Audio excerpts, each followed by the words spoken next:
जाणे तो परिमळ भ्रमर सकळ भोगितसे तैसे तुझ ठावे नाही तुझे नाम आम्हीच ते प्रेम सुख जाणो. प्रस्तुत कीर्तन रूपी सेवेसाठी निवडलेला अभंग महान भगवत भक्त श्रीमंत संत वैराग्याची महामूर्ती, वैराग्याचं ज्वलंत प्रतीक असणारे सदेह वैकुंठाला जाणारे पाचव्या वेदाचे निर्माते, वैराग्य शब्दालाही ज्यांच्या चरित्रानं महत्व प्राप्त झालं असे वैराग्यमूर्ती जगद्गुरु तुकोबाराया. तुकोबारायांचा चारचरणाचा सर्वांच्या परिचयाचा कधीतरी सहज कानावर पडलेला वारकऱ्यांच्या कंठामध्ये बसलेला हा अभंग आज या सप्ताहामध्ये प्रथम दिवशी कीर्तनासाठी निवडलेला आहे. आपल्या गावामध्ये हा जो भव्य स्वरूपातील महायज्ञ आहे, 56 वर्षाची परंपरा घेऊन चालत असलेला हा अखंड हरिनाम सप्ताह श्री विठ्ठल रुक्मिणी मंदिर मोहाडी तालुका पाचोरा जिल्हा जळगाव या पवित्र स्थळी हा भव्य महायज्ञ संपन्न होतोय. भगवान परमात्माचे साधू संतांचे अनंत आशीर्वाद या कार्यक्रमासाठी आहेत. वैकुंठवासी श्री हरिभक्तपरायण मनसाराम बाबा मोहाडीकर, वैकुंठवासी हरिभक्तपरायण रामदास बाबा वरसाडेकर यांच्या आशीर्वादाने हरिभक्तपरायण सावता बाबा मोहाडीकर व श्री हरिभक्तपरायण गजानन महाराज वरसाडेकर यांच्या मार्गदर्शनाने संपन्न होत असलेला हा महायज्ञ आहे. आणि या नामयज्ञामध्ये पहिल्या दिवसाची कीर्तन सेवा माझ्याकडे आलेली. खरं तर सावता बाबांचे मी खूप धन्यवाद व्यक्त करेन की आपण मला फोनवरती संपर्क केला आणि सेवा माझ्याकडे सुपूर्द केली. सावता बाबा वयानं ज्येष्ठ आहेत, मोठ्या महाराज मंडळीचं सानिध्य, त्यांचा जो मित्र परिवार आहे ही सगळी ज्येष्ठ श्रेष्ठ मंडळ आहे. माऊलींच्या सानिध्यामध्ये संस्थेची सेवा किंवा संस्थेचा अभ्यासक्रम पूर्ण करून या गावामध्ये ज्यांचा जन्म झाला पण या भागाला अगदी ज्यांचं नाव लौकिक आहे किंवा महाराष्ट्रभरामध्ये ज्यांचं नाव आहे असे सावता बाबा त्यांना मी स्वतः वंदन करते की आपल्यामुळे मला या गावामध्ये आपल्या जन्मभूमीमध्ये कीर्तन करण्याचा योग प्राप्त झाला. सर्व या कार्यक्रमाचे आयोजक, नियोजक, संयोजक मंडळी त्याच्यामध्ये बरेच जण आहेत, आता सगळ्यांची नावं मला लक्षात नाही. तर सर्व हरिभक्तपरायण मंडळी आणि या कीर्तनासाठी गुरुजन मंडळी जी आहे, सावता महाराज मवाळीकर आहेत, सागर महाराज कुशळे कुराडकर आहेत, गुरुदास महाराज नायडोंगरीकर आहेत, कारभारी महाराज आहेत मोडाळा, आकाश महाराज वडगावकर आहेत, कल्पेश महाराज आहेत, मृदंगाचार्य पांडुरंग महाराज आहेत. सर्व गायक मंडळीचे नाव आहे नाही, सर्व हरिभक्तपरायण मंडळी. तर सर्व गायक गुरुजन मंडळी खूप सुंदर गाता महाराज. तुम्ही महाराजांचं नाव काय? सागर महाराज. हा लक्षात. सागर महाराजांचं गायन कंठ अप्रतिम आहे, इकडेही सुंदर गाणारे आहेत. सुंदर सागर महाराजांचं गायन, पांडुरंग महाराजांचं मृदंग वादन आणि सगळ्या टाळकऱ्यांना मी स्वतः मस्तक हे पायावरी या वारकरी संतांच्या सगळ्यांना माझं सादर वंदन आहे. खूप चांगल्या प्रकारची साऊंड सिस्टीम आहे. साऊंडवाले दादा आणि हे दोन्ही माझे गुणीजन गायक बांधव या सगळ्यांसाठी टाळी वाजवा.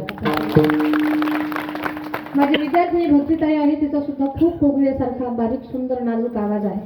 आणि इकडे भाविकाताई भगत सुंदर पखवाज वाजवते. आधीतून आपण तिला पखवाज वाजवायला बसवणार आहोत. आधी करून सर्व हरिभक्तपरायण मंडळी, इथे कुणी कथाकार, कीर्तनकार, प्रवचनकार असते. अज्ञानाने एखाद्या महत्वाच्या माणसाचं जर नाव राहिलं असेल तर कुणी काही नाराज होऊ नका. खूप गरजेचं असेल तर मला सुचवा. आपल्या सगळ्यांच्या मध्ये आपण परमेश्वराचं चिंतन पाहणार आहोत आणि आजच्या कीर्तनाचं सौजन्य ज्यांनी स्वीकारलेलं आहे. तर हे स्मरणार्थ कीर्तन आहे. कैलासवासी मोहन पोपट महाजन, गंगा भागीरथी कैलासवासी सरुबाई मोहन महाजन यांच्या स्मरणार्थ त्यांचे सुपुत्र लक्ष्मण मोहन महाजन यांनी या कार्यक्रमाचं सौजन्य स्वीकारलेलं आहे. त्यांची दोन्ही मुलं कर्तृत्वान निवडली, त्याच्यामुळे त्यांचं जीवन सफल झालेलं आहे. अतुल भैया आणि त्यांचे मोठे भाऊ ही दोन भावंड लक्ष्मण बाबा यांची ती मुलं आहेत. तर या सगळ्या महाजन परिवारानं आजच्या कीर्तनाचं सौजन्य स्वीकारलेलं आहे. या महाजन परिवारासाठी एक दातृत्व भाव त्यांनी या सप्ताहामध्ये ठेवला, त्याच्याबद्दल त्यांचं कौतुक म्हणून आपण सगळेजण त्यांच्या कथा आणि एक गोष्ट आपल्या सगळ्यांना सांगेन, माझं तर म्हणणं असं आहे, या पत्रिकेमध्ये एक दाता नको, प्रत्येक कीर्तनासाठी प्रत्येक सेवेसाठी दाता इथे एकत्र राहायला पाहिजे. कारण आपलं जे धर्माचं काम आहे ते दानावर चालू आहे किंवा दानावर अवलंबून आहे. माणसानं दातृत्व करावं, नाहीतरी बरोबर काय घेऊन जाता येणार आपल्याला तसा जर विचार केला तर. बरं, ज्यांच्यासाठी आपण कोट्यावधीची घरं बांधून ठेवायची, तेच म्हणतात म्हातारानं कोपरा खराब केला तुमकून, त्याला घराच्या बाहेर काढा. ज्यानं घर बांधले त्यालाच घराच्या बाहेर निघण्याची वेळ येते. मी असं म्हणणार नाही की घरं बांधू नये, शेती घेऊ नये, पोरांना नोकरी लावू नये, असं नाही म्हणायचं मला. हे सगळं आपलं कर्तव्य, ही जबाबदारी आहे. पण हे सगळं करत असताना परमार्थही तेवढ्याच ताकदीने आपण सांभाळला पाहिजे किंवा जपला पाहिजे. त्याच्यासाठी या गावात नव्हे तर जिथे जिथे सप्ताहाचे कार्यक्रम, धार्मिक कार्यक्रम घडून येतात ना, तिथे तिथे दातृत्ववान माणसं एकत्र यावे. कुठे 1000 आणि 500 नको, मोकळ्या मनानं. भगवंतानं एवढं दिलेलं आपल्याला, खूप दिलेलं आहे. फक्त त्याच्या कामात देताना आपण कंजूसी करतो. हॉस्पिटलमध्ये घालताना, कचेरीत घालताना आपण थोडा सुद्धा विचार करत नाही इकडे किती पैसे झाले. पण या धर्म कार्यामध्ये माणसानं भरभरून दिलं पाहिजे, कारण ते त्यानं दिलेलं आहे. शास्त्र सांगतं न्यायोपार्जित वित्तस्य दशम अंशेन धीमहि.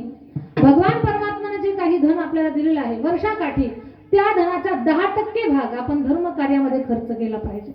देवानं जर आपल्याला 10,000 रुपये दिले असतील तर त्याच्या कामासाठी 1,000 रुपये आपण दिलेच पाहिजे. त्यानं जर आपल्याला 10 लाख रुपये दिले असतील वर्षाकाठी तर 1 लाख रुपये त्याच्या कार्यासाठी वर्षभरात खर्च झाले पाहिजे. ही टक्केवारी आहे.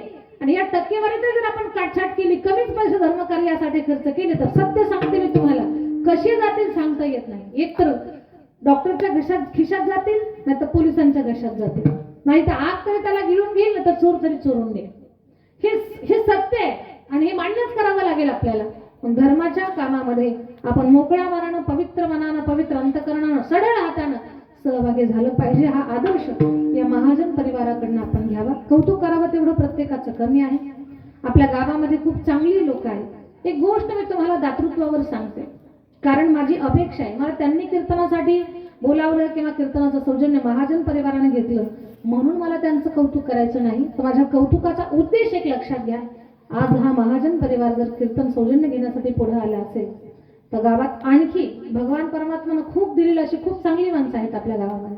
हजारो दातृत्ववान महाभारतात एकच करणं होतं, पण या मोहाडी गावामध्ये अनेक करणं तयार व्हावे. धर्माची धुरा त्यांनी सांभाळावी याच्यासाठी गोष्ट सांगणार आहे. विठाल विठाल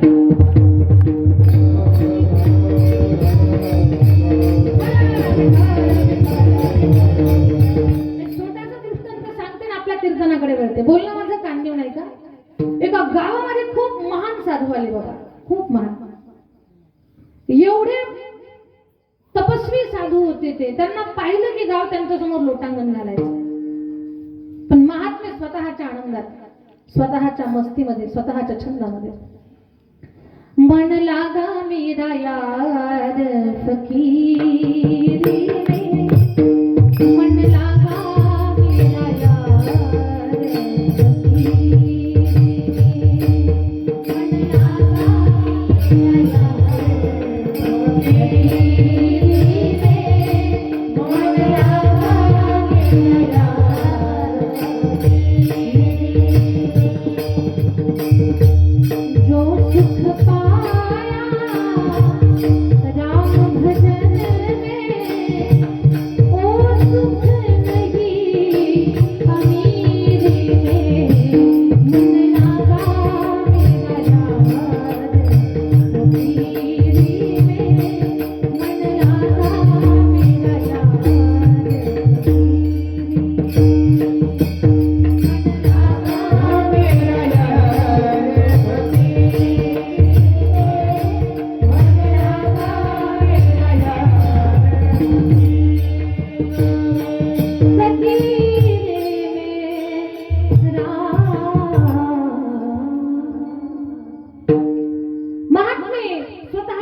फकीरी राहणारे होते मोहाडीकर.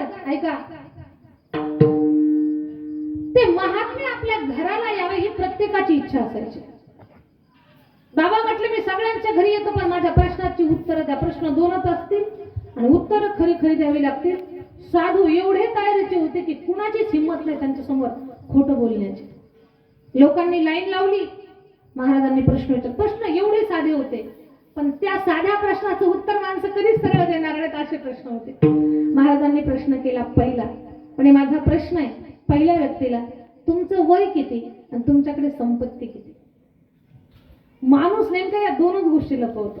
काहीच कारण नाही वय लपवण्याचं, पण पाठीमागे त्या एसटीच्या अर्ध्या तिकिटासाठी 50चे सुद्धा 70 मध्ये गेले होते. डोक्याचा एक केस सुद्धा पांढरा झाला नाही म्हणजे हाफ तिकीट द्या. म्हणजे माणसं वय लपवतात आणि संपत्ती लपवतात. एक वेळा संपत्ती सांगू नका, काळ चांगला नाही, पण वय लपवण्याचं काही कारण नाही. पण या दोन प्रश्नाची उत्तरं माणसं सहजासहजी खरी उत्तरं देत नाही. पण त्या महाराजांच्या समोर खोटं बोलायची कुणाची हिंमतच नाही. पहिल्या व्यक्तीला विचारलं वय किती? बाबा 20 वर्ष. संपत्ती 20 लाख रुपये. पुढे विचारतो, नंतर ठरवतो कुणाच्या घरी जायचं. दुसऱ्याला विचारलं वय किती? बाबा 30 वर्ष. संपत्ती 30 लाख रुपये. पुढच्याला विचारलं वय किती? बाबा 40 वर्ष वय आहे माझं. संपत्ती 40 लाख रुपये आहे. पुढच्याला विचारलं वय किती? 50 वर्ष. संपत्ती 50 लाख. अर्धी लाईन गेली असं विचारलं. अर्ध्या लाईन मध्ये आल्यानंतर गावचा सावकार त्या लाईन मध्ये उभा होता. सावकारला विचारलं सावकार वय किती? सावकार 60 वर्षाच्या घरात होते. पण सावकारानं सांगितलं बाबा माझं वय 20 वर्षाचं आहे. संपत्ती बाबा फक्त 2 लाख रुपये. अंगावरचं सोनं मोजलं तर 20 लाखाच्या पुढे होतं. बाकी प्रॉपर्टी तर जिल्हा विकत घेण्याची ताकद होती. एवढा श्रीमंत सावकार. पण सावकारानं सांगितलं काय बाबा 20 वर्ष माझं वय आहे, 2 लाख रुपये माझी संपत्ती. सारं गाव तुटून पडलं सावकारावर. एवढ्या मोठ्या महात्म्याला खोटं बोलता काही वाटत नाही तुम्हाला? अरे एवढ्या मोठ्या साधूला शाप दिला तर जळून जागी भस्म व्हाल. खोटं बोलता? महाराज म्हटले तुम्ही त्यांच्या रागावू नका. मलाही कळतं त्यांचं वय 60 वर्ष आहे. पण त्यांनी उत्तर 20 वर्ष का दिलं त्याचं उत्तर त्यांनाच विचारलं. महाराजांनी विचारलं सावकार पुढे या. सावकार पुढे आले. सांगा बरं तुम्ही 20 वर्ष वय का सांगितलं? तुमच्या अंगावर सोनं 20 लाखाच्या पुढे 2 लाख रुपये प्रॉपर्टी का सांगितली? सत्य सांगा. बाबा सावकार बोलायला लागले. सगळ्यांना कळतंय माझं 20 वर्ष 60 वर्ष वय आहे माझं. माझे वर्गमित्र सुद्धा आहेत आणि जिल्हा विकत घ्यायची ताकद आहे. अंगावरचं सोनं काय पाहता. तरीही मी 2 लाख रुपये संपत्ती आणि 20 वर्षाचं वय का सांगितलं बाबा? अगोदर वयाचं उत्तर ऐका बाबा. वयाच्या 40 पर्यंत या देहाला रामकृष्ण हरी मंत्र कळत नव्हता. गळ्यातली पवित्र तुळशीची माळ कळत नव्हती. एकादशीचं व्रत कळत नव्हतं. आणि वारकऱ्यांचं दैवत महाराष्ट्राचं वैभव पंढरपूर मला कळत नव्हतं. देवधर्म या गोष्टी मला समजत नव्हत्या. चुकून एक दिवस कीर्तन ऐकलं आणि परमार्थाचं महत्व कळालं. त्या दिवशी गळ्यामध्ये माळ घातली. ज्या दिवशी गळ्यात माळ घातली त्या दिवसापासून आजच्या दिवसापर्यंत 20 वर्ष पूर्ण झाले. हेच माझं खरं वय आहे. अगोदरचं वय आहे हे माझं खरं वय आहे. पण मी एका शब्दावर ठाम आहे. मागे झाले पाहू नका, पुढे जाणे नाही तुका. या शब्दावर भरवसा ठेवून मी चाललेलो आहे. माझं 20 वर्षाचं वय म्हणजे संपत्ती 2 लाख रुपयेच का? बाबा जिल्हा विकत घ्यायची ताकद आहे माझी. एवढी प्रॉपर्टी माझ्याकडे. पण एवढ्या सगळ्या संपत्तीमधून फक्त 2 लाख रुपये मी धर्माच्या कामासाठी खर्च केले. तीच माझी खरी प्रॉपर्टी. बाकी तर वाटेकरी भरपूर आहेत त्याच्यामध्ये, ते माझ्या नादी नाही. पण धर्माच्या कामात तुम्ही रुपया द्या, तो तुमच्या खाते जमा आहे. कुठलेच कीर्तनकार कुठलेच महात्मे तुम्हाला म्हणणार नाही की तुमचा संसार उघडून परमार्थाला लावा. असं चुकून सुद्धा तुम्हाला कोणी म्हणणार नाही.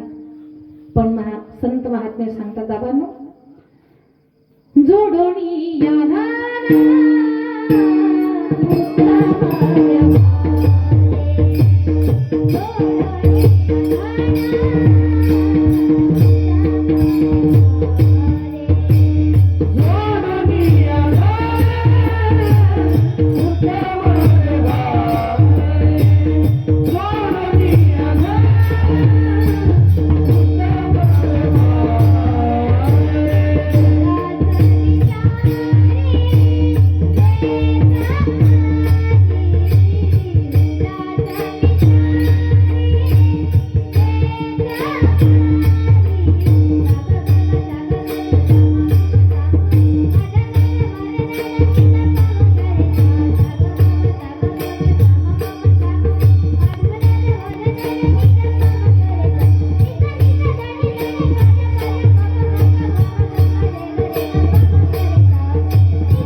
काही भाग आपण धर्माच्या कामासाठी खर्च केलाच पाहिजे. अगदी हाच आदर्श आपल्या या मोहाडी गावामध्ये गावातील प्रत्येक व्यक्तीच्या सहकार्यातून सत्ता घडतोच आहे. त्यात प्रत्येकाचं योगदान आहे, रुपयापासून प्रत्येकाचं योगदान आहे. तरी कीर्तन सौजन्य स्वीकारलं, मोठं मन ठेवलं महाजन परिवारानं, म्हणून त्यांचं पुन्हा एकदा कौतुक. आता मी या अभंगाकडे वळणार आहे. सप्ताहाचा पहिला दिवस आहे आणि या पहिल्या दिवशी भगवान परमात्माच्या नामाचं महत्त्व सांगावं अशी एक मर्यादा घातलेली. पण या अभंगाच्या माध्यमातून देवाच्या नावाचं महत्त्व सांगण्याचा एक प्रयास करणार आहे. त्याच्यासाठी अभंगाचा अर्थ अगोदर ऐका की नेमकं महाराज या अभंगामध्ये काय सांगतात. कमोदिनी काय जाणे परिमळ भ्रमर सकळ भोगी तसे कमोदिनी काय जाणे. याचा अर्थ असा आहे, कमळाचं जे फूल आहे, कमोदिनी काय जाणे तो परिमळ. कमळाच्या फुलाला ते सुंदर सुगंध देतंय, पण त्या सुगंधाचा अनुभव त्याला आहे का? त्याला त्याच्या सुगंधाचं महत्व कळत नाही. कमळाच्या फुलाचा सुगंध तो मकरंद घेण्यासाठी लाखो किलोमीटर वरनं कोसावरनं भुंगा येतो आणि त्या सुगंधाचं सेवन करतो. भ्रमर सकळ भोगी तसे. भुंगा कुठून येतो? शोध काढत काढत काढत काढत त्या सुगंधाच्या मागे मागे येतो आणि तो मकरंद वेचत असतो. तसं तुकोबारांना सांगायचं, देवा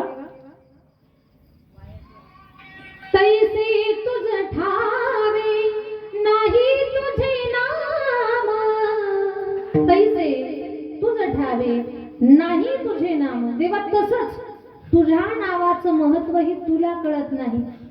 आम्हीच ते प्रेम सुख जाणो. भगवान तुझ्या नामाचं जे महत्व आहे, त्यातला जो आनंद आहे, त्यातली जी गोडी आहे ती आम्हाला कळते. तुझ्या नामाचं महत्व तुला कळत नाही. देवाला काही कळत नाही हे पटवून देण्यासाठी तिसऱ्या चरणात दुसरं उदाहरण दिलं. माती तृण बाळा दुधाची ती गोडी. तो खूप बरं सांगतात देवा, दूध आईच्या स्तनामध्ये तयार होतं, पण त्या दुधाची किंमत आईला आहे का? त्या दुधाचं महत्व आईला कळतंय? तुकोबाराय सांगताय तर तृणबाळा म्हणजे गवताच्या काडी एवढी सुद्धा किंमत आईला त्या दुधाची नाही. त्या दुधाची गोडी कुणाला? ज्याची नाही जोडी त्याची कामा. बाळाला त्या दुधाची गोडी आहे, आईला त्याचं महत्व नाही. चौथ्या चरणात तिसरं उदाहरण दिलंय. तुका म्हणे मुक्ता फळ शिंपी पोटी. तुका म्हणे मुक्ता फळ शिंपी पोटी. शिंपल्यामध्ये मोत्याचा जन्म होतो, पण त्या शिंपल्याला त्या मोत्याचं काही महत्व आहे का? मग त्या मोत्याचं महत्व कुणाला आहे? गळ्यामध्ये हार बनवून घालणाराला, अंगठीमध्ये तो मोती गुंफणाराला, धारण करणारा त्याचं महत्व आहे. देवा तसं नाव तर तुझंच आहे, पण त्या नावाचं महत्व तुला कळत नाही. त्याची गुढी आम्ही चाकतो. अशा अर्थाचा अभंग सेवेसाठी निवडलेला आहे. विठाल विठाल.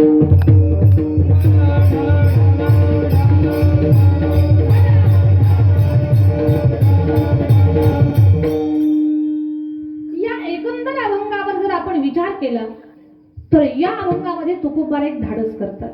देवा तुला काही कळतच नाही.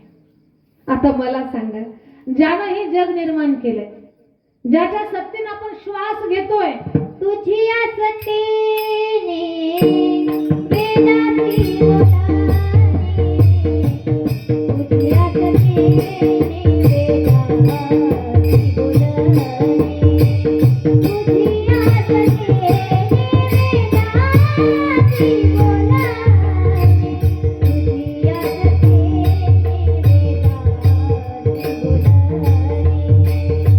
तुझ्या सत्तेने वेदाची बोलाने.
सत्यनं येतो आणि सत्य माझ्या ताई दादांनो गतीत भारता प्रभू साक्षी निवास शरणम प्रभो प्रलय स्थान निधानम बीजमव्यम म्या बोलविल्या वेद बोले म्या चालविल्या सूर्य चाले म्या हालविल्या प्राणो हाले जो जगाते चालिता फिरत्याचा का वरती देशी मातीला आका विठ्ठला तू वेडा कुंभा विठ्ठला तू वेडा कुंभा ज्याच्या रचनेमध्ये तिळा एवढा सुद्धा दोष नाही चूकच नाही अशा भगवान परमात्म्याला म्हणावं तुला काही कळत नाही काय साधी गोष्ट आहे का देवाला काही कळत नाही विचार करा बाकीचं जाऊ द्या माणसाच्या आकृतीचा विचार करा तोंड इथे की नाही हेच तोंड जर इथे असतं तर जेवता आलं असतं का मोहाडी आणि नाक असं आहे म्हणजे असं उलट राहिलं असतं तर ते जीवन इथे नाही नाकात पडलं असतं भगवान परमात्माच्या रचनेत आपण एवढी सुद्धा चूक काढू शकत नाही देवाला किती म्हणजे किती जण विचारपूर्वक माणसाला बनवलं विचार करा ज्याचे डोळे खराब होतात ना ज्याच्या डोळ्याला चष्मा लागतो ना त्यांना दांड्या ठेवण्यासाठी कान सुद्धा जागीच तयार केले जर कानच इथे नसतं तर दांड्या कुठे ठेवल्या असत्या चष्म्याच्या याचा कधी विचार केलाय आपण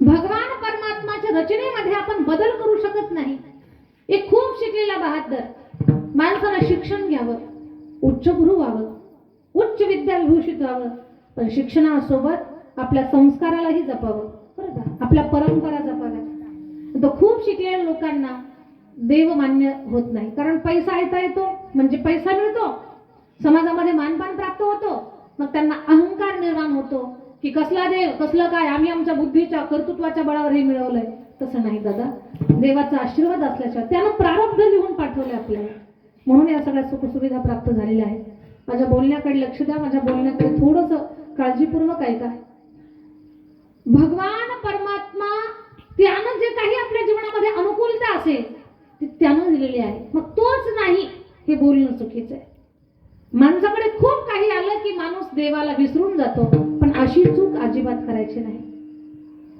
एक खूप शिकलेला माणूस गावामध्ये आला त्याची शेती होती गावाकडे 100 एकरपेक्षा जास्त कामावर गडी ठेवला होता आणि तो काय देव मानतच नव्हता देवाला देव म्हणजे नाहीच म्हणे हे सगळं आपल्या बुद्धीच्या ताकदीच्या प्लॅनिंगच्या बळावर चाललेलं आहे असा तो माणूस होता गावाकडे आला शेताकडे चक्कर मारायला लागला गावातून त्याचं जमत नव्हतं कारण तो प्रत्येक गोष्टीमध्ये तर्क कुतर्क काढायचा काही ना काही बोलायचा आणि देवच नाही असंच म्हणायचा त्याच्या कामावर जो गडी होता त्या गड्याला म्हणतो का रे तुला देव मान्य आहे आणि हो साहेब साधा गोळा बाबडा रात्री 2 वाजता उठून दारे धरणारा मी शेतकरी मला देव मान्य आहे कारण रात्री 2 वाजता मला सांभाळणारा तोच आहे माझ्या शेताला यश देणारा तो आहे असू द्या तुमच्या एवढे पैसे नाही कमवत मी पण जे पैसे कमावतो ना त्याची सुखानं भाजी भाकरी खातो रात्री 8 वाजता गाढ झोपी जातो तुम्हाला 4-4 गोळ्या खाऊन झोप येत नाही साहेब कारण तुम्हाला देव मान्य नाही पण मला देव मान्य आहे मी गरीब जरूर आहे पण मला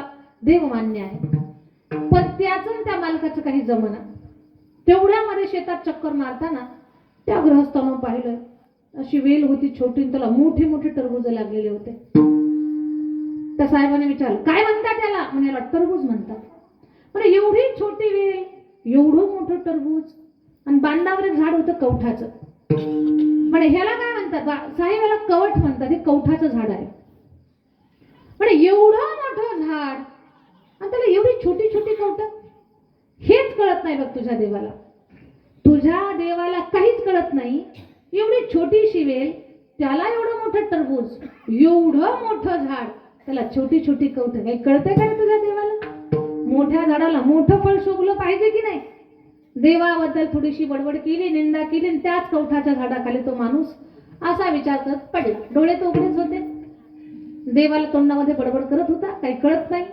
तो जो बिचारा शेतकरी होता म्हणला ह्याच्यानं कोण आधी लागायला आपले डोकं खराब व्हायचे तो म्हटला साहेब मी जरा टरबूज तोडून आणतो तुम्हाला खायला तुम्ही बसायचे म्हणतो एवढं मोठं टरबूज छोट्याशा वेळेला एवढं मोठ्या कवठाचं झाड छोटी छोटी कवठ काहीच कळत नाही या देवाला तेवढ्यात असा जोराचा वारा आला आणि वाऱ्यामध्ये उंच झाडाचं तुटलं नेमकं याच्या नाकावर पडलं. आता कवठाचं फळ किती कठीण असतं आपल्या सगळ्यांना माहिती आहे. एवढ्या जोरात पडलं की नाकही चिमलं, दातही तुटले 2-4. दात किती पडले, नाकातून रक्त किती बाहेरलं हे त्यानं नाही पाहिलं. त्यानं उठलं ना अगोदर टरबूज पाहिलं. टरबूज किती मोठं आहे ते पाहिलं त्यानं. का? तो विचार करायला लागला कवठाचं एक फळ नाकावर पडलं तर हे नाकाचे हाल झाले, दात पडले. जर हे टरबूज वर असतं आणि ते सटकलं असतं वरनं तर माझं काय झालं असतं. तेव्हापासून त्यांना हात जोडले म्हणजे देवा तुला जे कळतं ना ते कोणालाच कळत नाही. विठ्ठल विठ्ठल